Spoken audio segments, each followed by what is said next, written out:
ನಮಸ್ಕಾರ ವೀಕ್ಷಕರೇ ಚನ್ನಪಟ್ಟಣ ಶಿಗ್ಗಾವಿ ಹಾಗೆ ಸಂಡೂರು ವಿಧಾನಸಭಾ ಕ್ಷೇತ್ರಗಳ ಉಪಚುನಾವಣೆ ಭರಾಟೆ ಮುಗಿದಿದೆ. ಇನ್ನೇನಿದ್ರೂ ಫಲಿತಾಂಶ ಬರಬೇಕು, ಫಲಿತಾಂಶಕ್ಕಾಗಿ ಕಾಯಬೇಕು.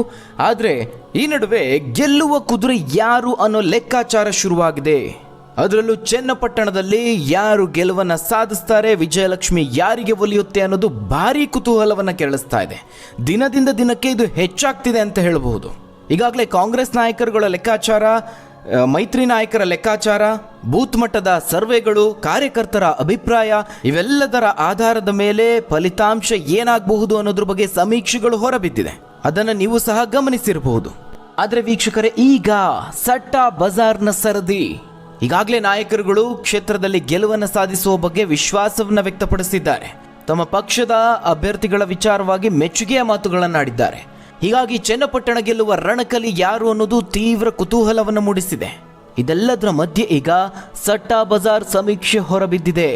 ಹಿಂದಿನ ಚುನಾವಣೆಗಳಲ್ಲೂ ನಾವು ಗಮನಿಸಿದ್ವಿ, ಬೇರೆ ಬೇರೆ ಪಕ್ಷಗಳು ನಡೆಸುವ ಸಮೀಕ್ಷೆ ಅಥವಾ ಮಾಧ್ಯಮಗಳು ನಡೆಸುವಂತಹ ಸಮೀಕ್ಷೆ ಕೈ ಕೊಡಬಹುದು. ಆದರೆ ಸಟ್ಟಾ ಬಜಾರ್ ಸರ್ವೆಯಲ್ಲಿ ಪಕ್ಕಾ ಲೆಕ್ಕ ಸಿಗುತ್ತೆ ಅಂತಲೇ ನಂಬಲಾಗುತ್ತೆ. ಇದೀಗ ಚನ್ನಪಟ್ಟಣ ಸೇರಿದಂತೆ 3 ಕ್ಷೇತ್ರಗಳ ಬಗ್ಗೆ ಸಟ್ಟಾ ಬಜಾರ್ ತನ್ನದೇ ಆದ ಲೆಕ್ಕವನ್ನು ಕೊಡ್ತಾ ಇದೆ. ಹಾಗಾದ್ರೆ ಏನು ಹೇಳುತ್ತೆ ಈ ಸಟ್ಟಾ ಬಜಾರ್ ಸಮೀಕ್ಷೆ? ಅದರಲ್ಲೂ ಚನ್ನಪಟ್ಟಣದಲ್ಲಿ ನಿಖಿಲ್ ಕುಮಾರಸ್ವಾಮಿನ ಯೋಗೇಶ್ವರ ಸಟ್ಟಾ ಬಜಾರ್ ಸರ್ವೆ ಕೊಡ್ತಿರುವಂತಹ ಲೆಕ್ಕ ಏನು? ಯಾವ ಪಕ್ಷಕ್ಕೆ ಸಿಹಿ, ಯಾವ ಪಕ್ಷಕ್ಕೆ ಕಹಿ? ಆ ಒಂದು ಫೈನಲ್ ಸರ್ವೆಯ ವರದಿಯಲ್ಲಿ ಏನಿದೆ ನೋಡೋಣ. ವೀಕ್ಷಕರೇ, ಸಟ್ಟಾ ಬಜಾರ್ ಇದೊಂದು ಇಲ್ಲಿಗಲ್ ದುನಿಯಾ. ಚುನಾವಣೆ ವಿಚಾರದಲ್ಲಿ ಇಲ್ಲಿ ಕೊಡುವಂತಹ ಲೆಕ್ಕಗಳು ಪಕ್ಕಾ ಅಂತಲೇ ಹೇಳಬಹುದು. ಬಹುತೇಕ ಫಲಿತಾಂಶಕ್ಕೆ ಹತ್ತಿರ ಇರುತ್ತೆ.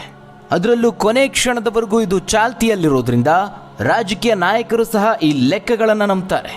ಈ ಹಿಂದೆಯೂ ಸಹ ಹಲವು ಚುನಾವಣೆಗಳಲ್ಲಿ ಈ ಸಟ್ಟಾ ಬಜಾರ್ನ ಲೆಕ್ಕಗಳು ಫಲಿತಾಂಶಕ್ಕೆ ಬಹುತೇಕ ಹತ್ತಿರದಲ್ಲಿದ್ವು. ಆ ರೀತಿಯಾಗಿ ಪಕ್ಕಾ ಲೆಕ್ಕವನ್ನು ಕೊಡುತ್ತೆ. ಹಾಗಾದ್ರೆ ಬಜಾರ್ನಲ್ಲಿ ಯಾರಿಗೆ ಎಷ್ಟು ಡಿಮ್ಯಾಂಡ್ ಇದೆ, ಯಾವ ಪಕ್ಷ ಯಾವ ಕ್ಷೇತ್ರದಲ್ಲಿ ಮೇಲುಗೈ ಸಾಧಿಸಿದೆ ನೋಡೋಣ. ವೀಕ್ಷಕರೇ, ಚನ್ನಪಟ್ಟಣ ವಿಚಾರದಲ್ಲಿ ಯೋಗೇಶ್ವರ್ ಅವರು ಚುನಾವಣೆಯ ಬೆನ್ನಲ್ಲೇ ಅಚ್ಚರಿಯ ಹೇಳಿಕೆಯನ್ನು ನೀಡಿದ್ರು, ಸೋಲಿನ ಸುಳಿವನ್ನು ವ್ಯಕ್ತಪಡಿಸಿದ್ರು. ಯೋಗೇಶ್ವರ್ ಅವರ ಹೇಳಿಕೆ ಬಳಿಕವೂ ಬೆಟ್ಟಿಂಗ್ ಕಟ್ಟುವವರ ಸಂಖ್ಯೆ ಕೂಡ ಹೆಚ್ಚಾಗಿದೆ. ಯಾವ ಭಾಗದಲ್ಲಿ ಯಾರಿಗೆ ಲೀಡ್, ಎಷ್ಟು ಮತಗಳ ಲೀಡ್, ಇವೆಲ್ಲವೂ ಸೇರಿದಂತೆ ಇನ್ನಿತರ ವಿಚಾರಗಳ ಮೇಲೂ 1 to 2 ಎಂಬಂತೆ ಬೆಟ್ಟಿಂಗ್ ಕಟ್ಟಲಾಗ್ತಾ ಇದೆ. ಆದರೆ ಯೋಗೇಶ್ವರ್ ಅವರ ಹೇಳಿಕೆ ಬಗ್ಗೆ ಡಿ.ಕೆ. ಸುರೇಶ್ ಅವರು ಹೇಳ್ತಿರೋದೇ ಬೇರೆ.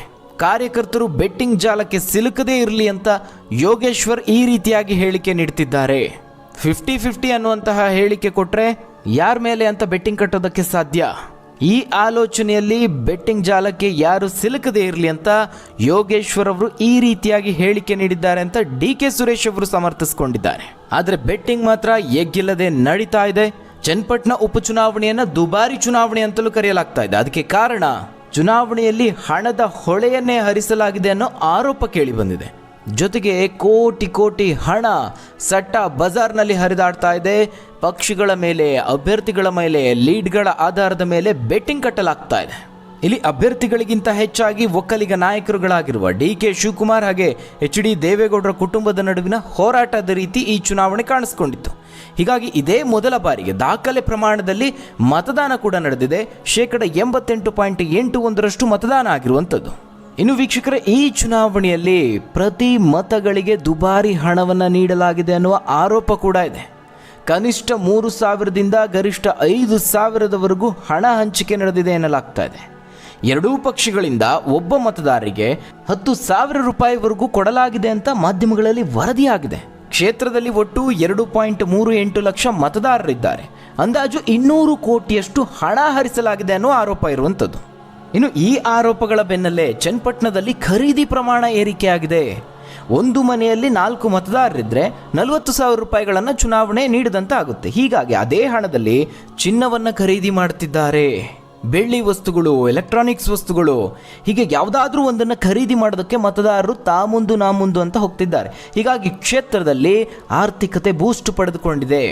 ದಿನಸಿ, ಫರ್ನಿಚರ್, ಚಿನ್ನ ಬೆಳ್ಳಿ ವಸ್ತುಗಳು, ಲ್ಯಾಪ್ಟಾಪ್, ಕಂಪ್ಯೂಟರ್, ಮೊಬೈಲ್, ದ್ವಿಚಕ್ರ ವಾಹನಗಳು, ಮಾಂಸ, ಬಟ್ಟೆ, ಶೂಗಳು, ಹೀಗೆ ಎಲ್ಲ ವಲಯಗಳಿಗೂ ಒಂದು ರೀತಿ ನವಚೈತನ್ಯ ಸಿಕ್ಕಿದಂತಾಗಿದೆ. ಇನ್ನು ಕೆಲವರು ತಮ್ಮ ಮಕ್ಕಳ ಭವಿಷ್ಯಕ್ಕಾಗಿ, ವಿದ್ಯಾಭ್ಯಾಸಕ್ಕಾಗಿ ಈ ಚುನಾವಣೆಯ ಹಣವನ್ನು ಖರ್ಚು ಮಾಡೋದಕ್ಕೆ ನಿರ್ಧರಿಸಿದ್ದಾರೆ.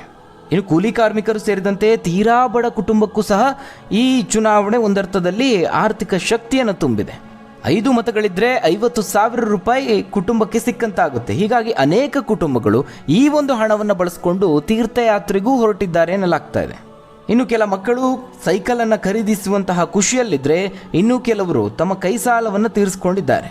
ಒಟ್ಟಾರೆಯಾಗಿ ಹಣದ ಹೊಳೆಯಲ್ಲಿ ಈ ಒಂದು ಚುನಾವಣೆ ನಡೆದಿದೆ ಅಂತ ಹೇಳಬಹುದು. ಕಳೆದೊಂದು ವಾರದಿಂದೀಚೆಗೆ ವ್ಯಾಪಾರದಲ್ಲಿ ಚೇತರಿಕೆ ಕಂಡು ಬಂದಿದೆ. ಉಪಚುನಾವಣೆಯಲ್ಲಿ ಹಣದ ವಹಿವಾಟು ಜೋರಾಗಿತ್ತು. ಇದರಿಂದ ಜನಸಾಮಾನ್ಯರ ಕೈಯಲ್ಲಿ ಹಣ ಓಡಾಡಿದೆ. ಹೀಗಾಗಿ ಚಿನ್ನಾಭರಣ, ಫರ್ನಿಚರ್, ಬಟ್ಟೆ ಸೇರಿದಂತೆ ಇತ್ಯಾದಿ ವಸ್ತುಗಳನ್ನು ಕೊಂಡೊಯ್ತಿದ್ದಾರೆ ಅಂತ ನಗರದ ಹಲವು ವರ್ತಕರು ಮಾಧ್ಯಮಗಳಿಗೆ ಪ್ರತಿಕ್ರಿಯೆಯನ್ನು ನೀಡಿದ್ದಾರೆ. ಇದಿಷ್ಟು ಚುನಾವಣೆ ಬಗ್ಗೆ. ಆದರೆ ಇನ್ನು ಚುನಾವಣಾ ಫಲಿತಾಂಶಕ್ಕಾಗಿ ಎಲ್ಲರೂ ಕಾಯ್ತಿದ್ದಾರೆ. ಅದೇ ರೀತಿಯಲ್ಲಿ ಬೆಟ್ಟಿಂಗ್ ಸಹ ಕಟ್ತಿದ್ದಾರೆ. ವೀಕ್ಷಕರೇ, ಕೇವಲ ಈ 3 ಕ್ಷೇತ್ರಗಳಲ್ಲಿ ಮಾತ್ರ ಬೆಟ್ಟಿಂಗ್ ಭರಾಟೆ ನಡೀತಾ ಇಲ್ಲ. ಈ ಚುನಾವಣೆಯ ಬಗ್ಗೆ ಆಸಕ್ತಿ ಹೊಂದಿರುವ ಇತರ ಜಿಲ್ಲೆಗಳಲ್ಲೂ ಬೆಟ್ಟಿಂಗ್ ದಂಧೆಕೋರರು ಬಾಜಿ ಕಟ್ಟಿದ್ದಾರೆ. ಶಿಗ್ಗಾಂವಿ, ಸಂಡೂರು ಕ್ಷೇತ್ರಕ್ಕಿಂತ ಚನ್ನಪಟ್ಟಣವೇ ಎಲ್ಲರ ಫೇವರೇಟ್ ಆಗಿದೆ. ಚನ್ನಪಟ್ಟಣ ಕ್ಷೇತ್ರದ ಬಗ್ಗೆ ಇತರ ಜಿಲ್ಲೆಯ ಜನರು ಸಹ ಆಸಕ್ತರಾಗಿದ್ದಾರೆ. ಅದರಲ್ಲೂ ಪ್ರಮುಖವಾಗಿ ಮಂಡ್ಯ ಜಿಲ್ಲೆಯ ಜನರು. ಹೀಗಾಗಿ ಬೆಟ್ಟಿಂಗ್ನಲ್ಲಿ ಚನ್ನಪಟ್ಟಣ ಕ್ಷೇತ್ರಕ್ಕೆ ದೊಡ್ಡ ಮಟ್ಟದಲ್ಲೇ ಬಾಜಿ ಕಟ್ಟಲಾಗ್ತಾ ಇದೆ. ಚನ್ನಪಟ್ಟಣದಲ್ಲಿ ನಿಖಿಲ್ ಕುಮಾರಸ್ವಾಮಿ ಹಾಗೆ CP ಯೋಗೇಶ್ವರ್ ಅವರು ಅಖಾಡದಲ್ಲಿದ್ದಾರೆ. ಈ ಚುನಾವಣೆ ತೀವ್ರ ಹಣಾಹಣಿಗೆ ಕಾರಣ ಆಗಿದೆ. ಈ ಹಿನ್ನೆಲೆಯಲ್ಲಿ ಚನ್ನಪಟ್ಟಣದತ್ತ ಬೆಟ್ಟಿಂಗ್ದಾರರು ಹೆಚ್ಚಿನ ಆಸಕ್ತಿಯನ್ನು ತೋರುತ್ತಿದ್ದಾರೆ. ಹಾಗಾದರೆ ಏನು ಹೇಳುತ್ತೆ ಈ ಬೆಟ್ಟಿಂಗ್ ದುನಿಯಾ? ಸಟ್ಟಾ ಬಜಾರ್ನ ಲೆಕ್ಕ ಏನು ಅನ್ನೋದನ್ನು ನೋಡೋದಾದರೆ ಚನ್ನಪಟ್ಟಣದಲ್ಲಿ 50-50. ಇಲ್ಲಿ NDA ವರ್ಸಸ್ ಕಾಂಗ್ರೆಸ್ ನಡುವೆ ತೀವ್ರ ಹಣಾಹಣಿ ನಡೀತಾ ಇದೆ. ಹೀಗಾಗಿ ಬೆಟ್ಟಿಂಗ್ದಾರರು ಒಂದು ರೀತಿ ಗೊಂದಲದಲ್ಲಿದ್ದಾರೆ. ಚುನಾವಣೆಯಲ್ಲಿ ಸೋಲು ಗೆಲುವು 50-50ರ ಆಧಾರದಲ್ಲೇ ಇರೋದ್ರಿಂದ ಬೆಟ್ಟಿಂಗ್ನಲ್ಲೂ ಇದೇ ನಂಬರ್ ನಡೀತಿದೆ ಎನ್ನಲಾಗಿದೆ. ಆರಂಭದಲ್ಲಿ ಚನ್ನಪಟ್ಟಣದಲ್ಲಿ CPI ಮೇಲುಗೈ ಸಾಧಿಸಿದ್ರು. ಆದರೆ ಬರುಬರುತ್ತಾ ನಿಖಿಲ್ ಕುಮಾರಸ್ವಾಮಿ ಅವರಲ್ಲಿ ಆತ್ಮವಿಶ್ವಾಸ ಎದ್ದು ಕಾಣ್ತಿತ್ತು. ಚುನಾವಣೆಯ ಕೊನೆಯ ಹಂತದಲ್ಲಿ ಸಚಿವ ಜಮೀರ್ ಅಹಮದ್ ಖಾನ್ ಅವರು ನೀಡಿದ್ದ ಹೇಳಿಕೆ ಚುನಾವಣೆಯಲ್ಲಿ ಪ್ರಭಾವ ಬೀರಿದೆ. ಇದನ್ನು ಸ್ವತಃ CPI ಒಪ್ಕೊಂಡಿದ್ದಾರೆ. ಅಲ್ಲಿ ಗೆಲ್ಲುವ ಬಗ್ಗೆ ಪೂರ್ತಿ ವಿಶ್ವಾಸವನ್ನು ಅವರು ವ್ಯಕ್ತಪಡಿಸಿಲ್ಲ. ಈ ಹೇಳಿಕೆ ಬೆಟ್ಟಿಂಗ್ ಮೇಲೂ ಪ್ರಭಾವ ಬೀರಿದೆ. ಇನ್ನು ಸಂಡೂರು ವಿಚಾರಕ್ಕೆ ಬಂದರೆ ಕಾಂಗ್ರೆಸ್ ಭದ್ರಕೋಟೆಯಾಗಿರುವ ಸಂಡೂರಿನಲ್ಲಿ ಈ ಬಾರಿಯೂ ಕಾಂಗ್ರೆಸ್ ಅಭ್ಯರ್ಥಿಯತ್ತ ಬೆಟ್ಟಿಂಗ್ ಒಲವು ವ್ಯಕ್ತವಾಗಿದೆ. ಅನ್ನಪೂರ್ಣ ಅವರು ಗೆಲ್ತಾರೆ ಅನ್ನುವ ವಿಶ್ವಾಸದಲ್ಲಿ, ಲೆಕ್ಕಾಚಾರದಲ್ಲಿ ಹೆಚ್ಚಿನ ಬೆಟ್ಟಿಂಗ್ ನಡೀತಾ ಇದೆ. 70% ಬೆಟ್ಟಿಂಗ್ ಅನ್ನಪೂರ್ಣ ಅವರ ಪರವಾಗಿ ಇದೆ. BJP ಅಭ್ಯರ್ಥಿ ಬಂಗಾರು ಹನುಮಂತ್ ಅವರಿಗೆ ಈ ಬಾರಿ ಕ್ಷೇತ್ರದಲ್ಲಿ ಪೈಪೋಟಿ ನೀಡಿದ್ರೂ ಗೆಲ್ಲುವ ಸಾಧ್ಯತೆ ಕಾಂಗ್ರೆಸ್ ಪರವಾಗಿದೆ ಅನ್ನುವ ಅಭಿಪ್ರಾಯ ಕ್ಷೇತ್ರದಲ್ಲಿದೆ. ಅಂದರೆ ಒಟ್ಟಾರೆಯಾಗಿ ಸಂಡೂರಲ್ಲಿ 70-30, 70% ಚಾನ್ಸ್ ಕಾಂಗ್ರೆಸ್ಗಿದ್ರೆ 30% ಚಾನ್ಸ್ ಮೈತ್ರಿ ಅಭ್ಯರ್ಥಿಗಿದೆ. ಇನ್ನು ಶಿಗ್ಗಾಂವಿ ವಿಚಾರಕ್ಕೆ ಬಂದರೆ ಇಲ್ಲಿ 60-40. ಶಿಗ್ಗಾಂವಿ ವಿಧಾನಸಭಾ ಕ್ಷೇತ್ರದಲ್ಲೂ BJP ಮತ್ತು ಕಾಂಗ್ರೆಸ್ ನಡುವೆ ತೀವ್ರ ಪೈಪೋಟಿ ಇದೆ. ಆದರೆ ಕಾಂಗ್ರೆಸ್ ಆಂತರಿಕ ಜಗಳ, ಕಿತ್ತಾಟ BJPಗೆ ಲಾಭದಾಯಕ ಅನ್ನೋದು ಅಭಿಪ್ರಾಯ. ಇಲ್ಲೂ ಸಹ ಸೋಲು ಗೆಲುವಿನ ಅಂತರ ದೊಡ್ಡ ಪ್ರಮಾಣದಲ್ಲಿ ಇರಲು ಸಾಧ್ಯವಿಲ್ಲ. ಹೀಗಾಗಿ ಶಿಗ್ಗಾಂವಿಯಲ್ಲೂ ಬೆಟ್ಟಿಂಗ್ ಎಚ್ಚರಿಕೆಯಿಂದ ನಡೀತಾ ಇದೆ. ಚುನಾವಣೆಯ ಕೊನೆಯ ಹಂತದ ಬೆಳವಣಿಗೆಗಳ ಆಧಾರದ ಮೇಲೆ ಭರತ್ ಬೊಮ್ಮಾಯಿ ಅವರ ಪರವಾಗಿ ಬೆಟ್ಟಿಂಗ್ ಒಲವು ಕಾಣಿಸ್ತಿದೆ ಅನ್ನೋ ಮಾಹಿತಿ ಇದೆ. ಅಂದರೆ 60% ಬೆಟ್ಟಿಂಗ್ದಾರರ ಒಲವು ಭರತ್ ಬೊಮ್ಮಾಯಿ ಅವರ ಕಡೆಗಿದೆ, 40% ಒಲವು ಕಾಂಗ್ರೆಸ್ ಕಡೆಗಿದೆ. ಒಟ್ಟಾರೆಯಾಗಿ ಈ ಸಟ್ಟಾ ಬಜಾರ್ನಲ್ಲಿ ನಡೆಯುವಂತಹ ಬೆಟ್ಟಿಂಗ್ ಪಕ್ಕಾ ಲೆಕ್ಕವನ್ನು ಕೊಡುತ್ತೆ. ಯಾರಿಗೆ ಡಿಮ್ಯಾಂಡ್ ಇದೆ, ಯಾರಿಗೆ ಎಷ್ಟು ಪಟ್ಟು ಬೆಟ್ಟಿಂಗ್ ಕಟ್ಟಲಾಗ್ತಿದೆ, ಈ ಆಧಾರದ ಮೇಲೆ ಯಾರು ಗೆಲುವನ್ನು ಸಾಧಿಸಬಹುದು ಅನ್ನೋದನ್ನು ಊಹೆ ಮಾಡಬಹುದು. ಇನ್ನು ವೀಕ್ಷಕರೇ, ಈ ಒಂದು ಬೆಟ್ಟಿಂಗ್ ಕಾನೂನು ಬಾಹಿರ ಆಗಿದ್ರೂ ಚುನಾವಣೆಯ ಸಂದರ್ಭದಲ್ಲಿ ಗೌಪ್ಯವಾಗಿ ನಡೆಯುತ್ತೆ. ಕೆಲವು ಕಾರ್ಯಕರ್ತರ ಮಟ್ಟದಲ್ಲಿ ಬೆಟ್ಟಿಂಗ್ ನಡೆದರೆ ಮತ್ತೆ ಕೆಲವರು ತಮ್ಮ ವೈಯಕ್ತಿಕ ಆಸಕ್ತಿಯ ಮೇಲೆ ಬೆಟ್ಟಿಂಗ್ನಲ್ಲಿ ತೊಡಗಿಸಿಕೊಳ್ತಾರೆ. ಕಾರ್ಯಕರ್ತರಿಗೆ ಸ್ಥಳೀಯವಾಗಿ ವಾತಾವರಣದ ಸ್ಪಷ್ಟ ಅರಿವು ಇರುತ್ತೆ. ಚುನಾವಣಾ ಸಮೀಕ್ಷೆಗಳು, ಆಂತರಿಕ ವರದಿಗಳು ಹಾಗೆ ಮಾಧ್ಯಮಗಳ ವರದಿಗಳು ಈ ಬೆಟ್ಟಿಂಗ್ ಮೇಲೆ ಪರಿಣಾಮ ಬೀರುತ್ತೆ. 1000ದಿಂದ ಶುರುವಾಗಿ ಲಕ್ಷಾಂತರ ರೂಪಾಯಿವರೆಗೂ ಬೆಟ್ಟಿಂಗ್ ನಡೀತಾ ಇದೆ. ಕೆಲವರು ನೇರ ಬೆಟ್ಟಿಂಗನ್ನು ನಡೆಸಿದ್ರೆ ದೊಡ್ಡ ಮಟ್ಟದಲ್ಲಿ ಪರ್ಸೆಂಟೇಜ್ ಲೆಕ್ಕದಲ್ಲೂ ಬೆಟ್ಟಿಂಗ್ ನಡೀತಾ ಇದೆ. ಒಟ್ಟಾರೆಯಾಗಿ ಬೆಟ್ಟಿಂಗ್ ಅನ್ನೋದು ಇಲ್ಲೀಗಲ್ ದುನಿಯಾ.